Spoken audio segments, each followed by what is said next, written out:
15 Life Lessons. Listen every morning. Inner Steel.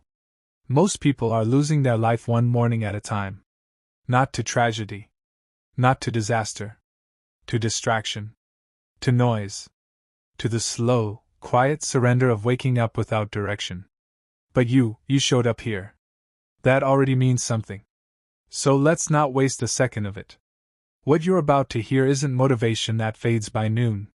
These are 15 lessons carved out of real lives, men and women who faced real fire, and came out sharper on the other side. Listen closely. Because the morning you truly understand even one of these, everything begins to change. Lesson 1. The Man Who Chose His Response. In the winter of 1944, a psychiatrist named Viktor Frankl was stripped of everything. His clothes, his manuscript, his family, gone. He was marched into Auschwitz with nothing but the mind still operating inside his skull. Guards could control the barracks, the food rations, the freezing cold. What they could not control was what happened in the space between what was done to him and how he chose to respond. Frankl discovered something in that darkness that no one could take from him. The last of the human freedoms is the freedom to choose one's attitude in any given set of circumstances. He watched men around him crumble not from the cold alone, but from the loss of meaning. And he watched others, thin, broken in body, walk through those camps with a dignity the guards couldn't touch. Here is the lesson: between every stimulus and your response, there is a gap. A breath. A moment. Most people never find it. They react from instinct, from wounds, from yesterday's anger. But inside that gap is where your entire life is decided. When someone disrespects you today, pause. When something doesn't go your way this morning, pause. You are not what happens to you. You are what you choose to do about it. That choice, made again and again each day, is how ordinary people build extraordinary lives. Every morning you wake up, you are handed that gap. Use it. Lesson 2. Stop explaining yourself. Abraham Lincoln was mocked in ways that would break most people in 24 hours. Newspapers called him a gorilla, a fool, an embarrassment. His own cabinet thought he was in over his head. Political rivals whispered that America had made a catastrophic mistake. Lincoln read every word. And then he governed anyway. He didn't hold press conferences to defend himself. He didn't draft lengthy replies to his critics. He understood something that took him years of hard experience to learn, that the people who matter will judge you by your results, not your explanations. And the people who don't matter will dismiss your results no matter how well you explain yourself. Here is the lesson: stop spending energy defending who you are to people who have already decided who they think you are. Your job is not to convince them. Your job is to become so undeniable that the argument dies on its own. This morning, if you feel the pull to justify yourself, to a friend, to a family member, to a voice in your own head, let it go. Do the work instead. The work will speak. The work will outlast every critic who ever took aim at you. Lincoln's critics are footnotes. Lincoln is the monument. Be the monument. Lesson 3. The Slave Who Taught Emperors. Epictetus was born a slave in ancient Rome. His master, reportedly, once broke his leg just to prove a point about power. Epictetus looked up from the floor and said calmly, "Did I not tell you that you would break it?" No screaming. No begging. No hatred that consumed him from the inside. He went on to become one of the most influential philosophers in Western history. Marcus Aurelius, an emperor of the most powerful empire on earth, studied his words. Generals memorized his teachings. Men with armies and palaces at their command sat down and learned from a man who had nothing. Why? Because Epictetus had mastered the only territory that truly matters, himself. His teaching was simple. Divide everything in your life into 2 categories. What is in your control, your thoughts, your effort, your character. And what is not in your control, other people's opinions, events, outcomes, the weather of the world. Spend your energy exclusively on the first category. Release the second completely. Here is the lesson: most human suffering is self-inflicted, not from the hard things that happen, but from pouring energy into things you cannot change. You cannot control whether people like you. You cannot control the economy this morning. You cannot control what someone else decided last night. What you can control is what you do in the next hour. Focus there. Go there now. Lesson 4. Your pain has a purpose. In 1985, a young woman named Oprah Winfrey was informed by network executives that she was being replaced on a news show because she was too emotionally invested in the stories she covered. She had survived childhood poverty, abuse, and a system that didn't believe someone like her belonged anywhere near a camera. She didn't see the rejection as the end. She saw it as a redirect. She took what they considered a flaw, her emotional depth, her ability to feel with people, and she turned it into the foundation of the most successful talk show in television history. What they tried to remove became the thing that made her unreplaceable. Here is the lesson: your hardest experiences are not interruptions to your story. They are the material your story is made of. The wound that hurt you most is often pointing directly at your greatest strength, if you're willing to look at it that way. If you are in pain this morning, from loss, from failure, from a door that closed, do not rush to bury it. Sit with it. Ask it what it is trying to teach you. The answer will come. And when it does, it will hand you something no one else can have, because no one else went through what you went through in exactly the way that you did. Your pain has a purpose. Find it. Lesson 5. Discipline is freedom. Jocko Willink spent 2 decades as a Navy SEAL, commanding men in some of the most dangerous operations in modern warfare. He learned something on the battlefield that he has carried into every corner of his life since. The man with no discipline has no freedom. The man who cannot control himself is controlled by everything around him: his cravings, his moods, his fears, his impulses. He wakes at 4:30 a.m. Not because someone forces him to. Because he chose to make that decision once, permanently, so he never has to make it again in the weakness of the moment. That one early decision cascades forward into the day. The workout happens. The reading happens. The clarity happens. Because the first battle was already won before most people open their eyes. Here is the lesson: freedom is not the absence of structure. Freedom is what happens when you build enough structure that your life obeys your intentions instead of your moods. You do not feel like going to the gym, that is not relevant. You do not feel like doing the hard work today, that feeling has no vote. Discipline is the bridge between who you are this morning and who you intend to become. Cross it every day. Not most days. Every day. Because the man who crosses it every day becomes someone the man who crosses it sometimes cannot even recognize. Build the bridge. Walk it again today. Lesson 6. The compound effect of small acts. In 1952, a woman named Florence Chadwick attempted to swim from Catalina Island to the California coast, 21 miles through fog so thick she could not see the boats alongside her. After 15 hours and 55 minutes in the water, exhausted and cold, she asked to be pulled out. She was less than a mile from shore. She could not see it. She quit not because of the distance, but because of the fog. She tried again 2 months later. Same fog. This time, she kept a mental image of the coastline fixed in her mind throughout the entire swim. She made it. She became the first woman to complete that crossing, and she beat the men's record by 2 hours. Here is the lesson: the results of your consistent small actions are almost always invisible for far longer than feels fair. You cannot see the shore yet. That does not mean it isn't there. The people who quit do so not because the goal is impossible, but because they lost the image, the internal picture of where they are going, in the middle of the fog. Every morning you wake up and do the small thing, the workout, the page written, the phone call made, the boundary held. You are swimming toward a shore you cannot see yet. Keep swimming. The compound effect of small acts, done daily, will eventually build something that looks to others like overnight success. Keep the image. Stay in the water. Lesson 7. Be ruthless with your time. The Roman emperor and philosopher Marcus Aurelius, despite commanding an empire of 70 million people and fighting wars on multiple fronts, wrote in his private journal, "You have power over your mind, not outside events. Realize this, and you will find strength. But buried deeper in those pages is a quieter, sharper instruction. He reminded himself daily that time is the one thing no power can purchase more of. Marcus had advisors, generals, senators pulling at him from every direction.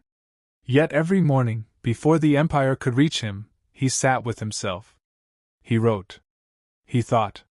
He prepared his mind before the day could fill it with other people's emergencies. He understood that a life without protected time is a life lived entirely on other people's terms. Here is the lesson: your time is your life. Not your money. Not your possessions. Your time. And the world will consume every second of it if you allow it to.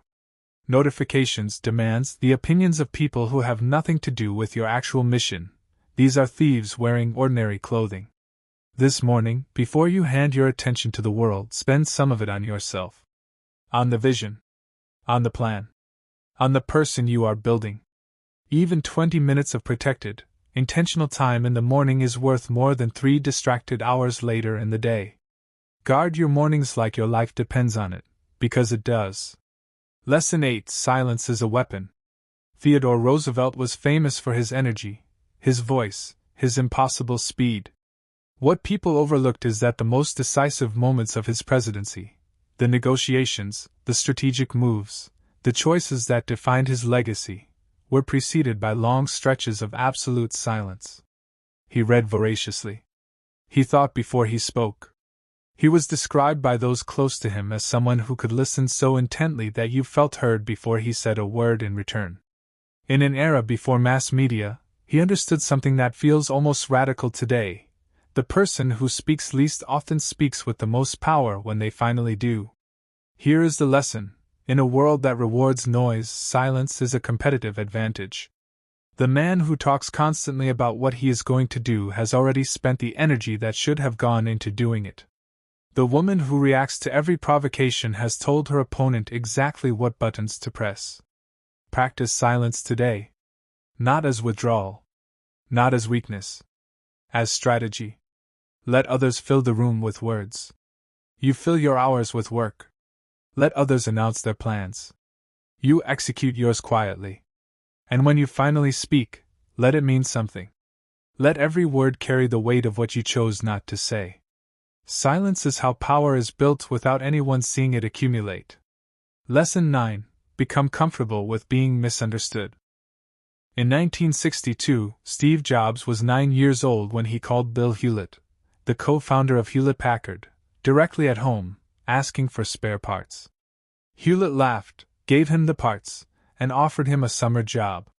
But years later, when Jobs introduced the first Macintosh, when he insisted that the inside of the computer had to be beautiful even though no one would ever see it, when he made decisions that his board called irrational and obsessive, the same industry that once admired his boldness called him impossible. He was fired from his own company. He went away. He built Pixar. He built Next. He came back to Apple and turned it into the most valuable company on earth. The people who called him impossible were measuring him by standards he had no interest in meeting. Here is the lesson: if you are genuinely building something original, something that comes from your own vision, you will not be understood for most of the journey. Understanding comes at arrival. Along the way, you will look strange. You will make choices that others question. You will care about things that seem irrelevant to people who do not share your vision. This is not a problem. This is the price of originality. Pay it without apology. The morning someone tells you that what you are doing doesn't make sense, smile. It means you are operating on a frequency they haven't tuned into yet. Keep building. The results will eventually speak a language everyone understands. Lesson 10: Your environment is shaping you right now. In the 1970s, a psychologist named Philip Zimbardo conducted the Stanford Prison Experiment, placing ordinary, psychologically healthy college students randomly into roles of either prisoners or guards. Within 6 days, the guards had become cruel. The prisoners had become broken. Not because of who these people were, but because of the environment they were placed in.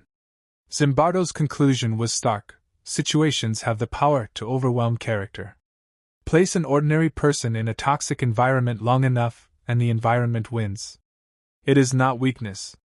It is psychology. Here is the lesson: you cannot outwork a bad environment indefinitely. You cannot discipline your way out of a world that constantly pulls you down. The people around you, the content you consume, the conversations you repeat, the spaces you inhabit, all of it is sculpting you, silently, right now. Look at your closest relationships. Do they challenge you or comfort your smallness? Look at what you consume every morning. Does it sharpen you or sedate you? Look at the spaces you occupy. Do they demand your best or accept your least?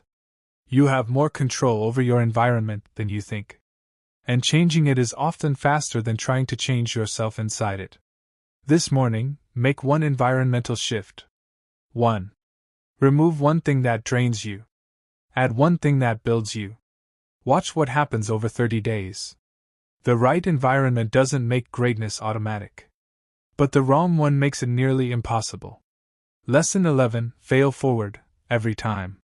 Michael Jordan was cut from his high school varsity basketball team. He went home, closed his bedroom door, and cried. Then he got up and decided he would become so good that no one could ever make that decision again. He went on to win 6 NBA championships, 5 MVP awards, and is widely considered the greatest basketball player who ever lived. But here is the part most people skip: he failed forward. Every loss, every missed shot in a crucial game, and there were many, he analyzed it. He didn't run from his failures. He studied them with the same intensity he brought to his victories. Late in his career he said, "I've missed more than 9,000 shots in my career. I've lost almost 300 games. 26 times I've been trusted to take the game-winning shot and missed. I've failed over and over and over again. And that is why I succeed." Here is the lesson: failure is not the opposite of success. It is the raw material success is made from. The only difference between people who achieve their potential and people who don't is not talent, not luck, not opportunity. It is the relationship they have with failing.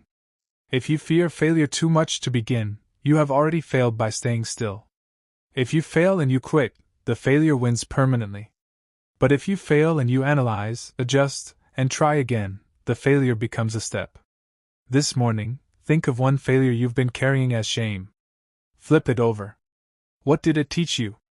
That lesson is worth more than the comfortable success that would have come if everything had gone smoothly. Fail forward. Always. Lesson 12: The war is inside. The Stoics understood something deeply. Seneca wrote to his friend Lucilius, "Most powerful is he who has himself in his own power." Not power over armies. Not power over markets. Power over the internal empire. The thoughts that drain you, the stories you keep telling yourself, the emotions that hijack your best intentions before you even know it's happening. History is filled with men who conquered nations and could not conquer their own minds. Emperors who built empires and destroyed themselves from the inside. Warriors who survived every battlefield and fell to the one that lived between their ears. Here is the lesson: the war is inside. It has always been inside. Every external struggle you face is a reflection of an internal one. The man who cannot tolerate discomfort will run from every situation that demands he stay. The woman who cannot be alone with herself will fill every silence with noise and other people. The person who has not made peace with their past will keep recreating it in the present. Every morning is a chance to win one more internal battle. Not the final war, just today's battle. Get up when you said you would. Think the thought that serves you instead of the one that drains you. Speak to yourself like someone worth respecting. Win the war inside, and the outside begins to rearrange itself. Lesson 13: Patience is not passive. Harriet Tubman made 19 missions into the South and freed over 300 enslaved people. She did it with bounty hunters on her trail, with no weapons other than her mind, her faith, and an iron understanding of timing. She was never captured. Not once. People who study her life sometimes focus on her courage, and it was extraordinary. But what made her mission succeed wasn't just bravery. It was patience. She knew when to move and when to hold still. She knew how to read a situation and wait for the right moment rather than force action too early. She understood that premature movement is as dangerous as no movement at all. Here is the lesson: patience is not the same as waiting. Passive waiting is how life passes you by while you watch.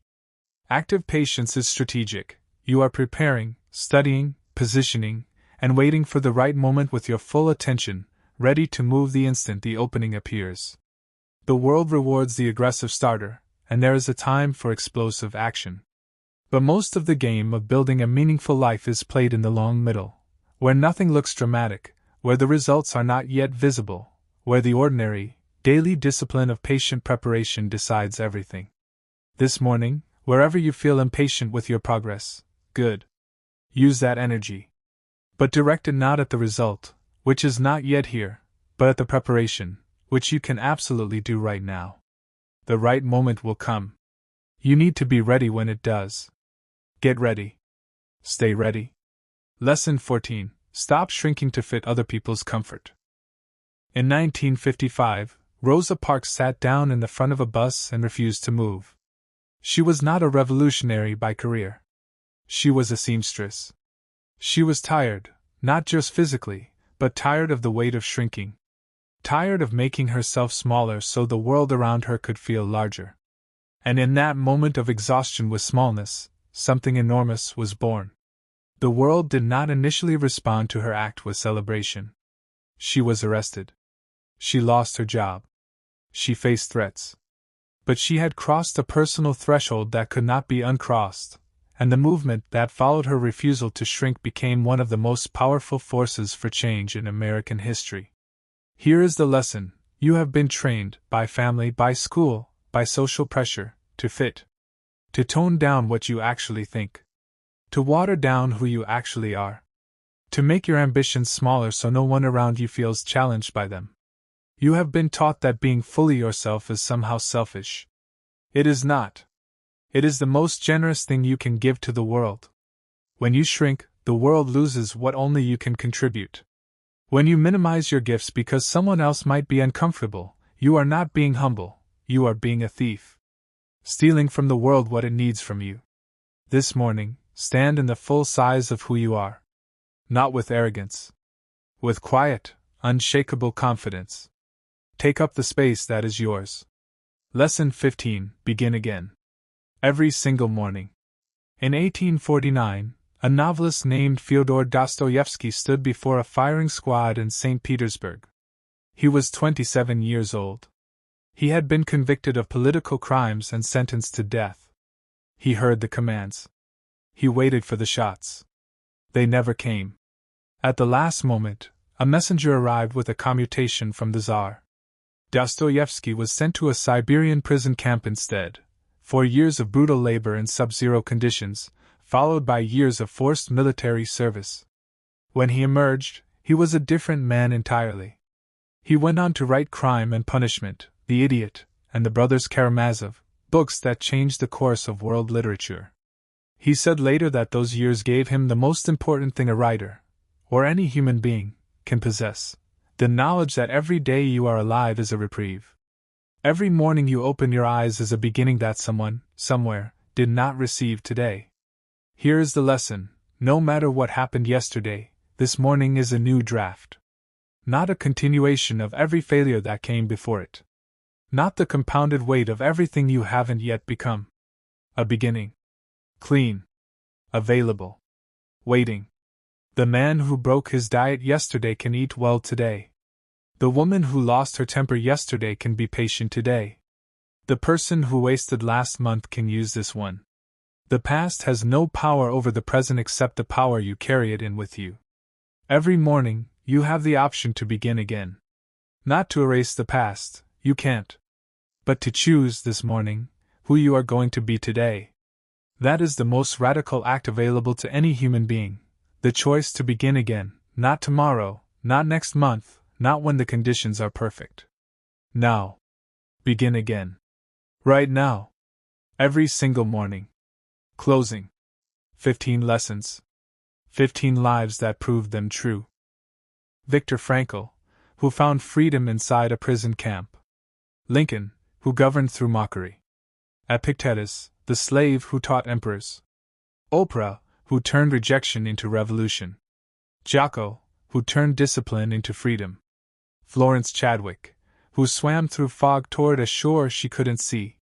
Marcus Aurelius, who guarded his mornings like a general guards his fortress. Roosevelt, who let silence carry his power. Jobs, who built while being misunderstood. Zimbardo, who proved your environment is shaping you right now. Jordan, who studied his failures the way champions study victories. Seneca, who knew the greatest war is always the one inside. Tubman, who understood that patience is a weapon. Rosa Parks, who discovered that refusing to shrink can change the world. And Dostoevsky, who stood before a firing squad and came back to remind us, every morning is a reprieve. These are not stories from another age. They are blueprints. Listen to this every morning if you need to. Because the difference between the life you have and the life you want is not circumstances, not luck, not what someone else did or didn't do. It is what you choose to do today, and then again tomorrow, and then again the day after that, until one morning, without fanfare, without a single announcement, you realize you have become the person you spent all those mornings building. That morning is coming. But only if you begin today. If these lessons mean something to you, if you want to hear more of them, every week, in your ears before the world can get to you, subscribe to Inner Steel. This is what we build here. Strength that lasts. Minds that don't break.